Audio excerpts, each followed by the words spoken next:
সাম্য, মর্যাদা, ন্যায় বিচার, বহুত্ববাদ এবং গণতন্ত্র সংবিধানের 5 মূলনীতির সুপারিশ সংস্কার কমিশনের। দ্বিকক্ষ সংসদে ভোট হবে 4 বছর পর। রাষ্ট্রপতি থাকবেন নির্দলীয়। রাষ্ট্রের 5টি মূলনীতি সুপারিশ করছি। সেগুলি হচ্ছে সাম্য, মানবিক মর্যাদা, সামাজিক সুবিচার, বহুত্ববাদ এবং গণতন্ত্র। দলগুলোর মধ্যে গণতন্ত্র প্রতিষ্ঠিত না হয় তাহলে আমরা গণতান্ত্রিক শাসন প্রতিষ্ঠিত করতে পারবো, তা সে আশা করা দুরাশা।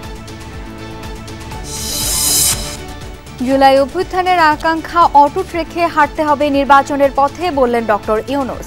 সংস্কারের সময় লাগবে আরও 1.5 বছর, জানালেন উপদেষ্টারা। আরও কিছু সংস্কার প্রত্যাশিত মাত্রায় করতে চাই, তাহলে কয়েক মাস লাগতে পারে, সেটা হচ্ছে সামনের বছর জুনের মধ্যে। অরফানেজ ট্রাস্ট মামলায় খালেদা জিয়া সহ সব আসামি খালাস। বিএনপি প্রধান প্রতিহিংসার শিকার, পর্যবেক্ষণ প্রধান বিচারপতির। গণহত্যার ন্যায় বিচার নিশ্চিতে নেওয়া হচ্ছে যৌক্তিক সময়, জানালেন চিফ প্রসিকিউটর। আওয়ামী লীগ আমলের মতো বিচার হবে না, আশ্বাস আইন উপদেষ্টার।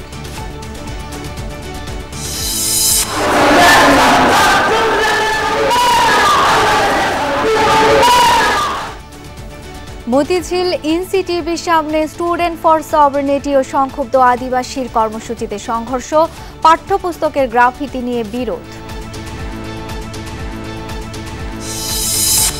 দিল্লিতে অবস্থানরত শেখ হাসিনাকে ফিরিয়ে দিতে চায় না ভারত, ধারণা উপদেষ্টা রিজওয়ানার। বিশ্ব স্বাস্থ্য সংস্থায় পুতুলের নিয়োগ নিয়ে হবে তদন্ত।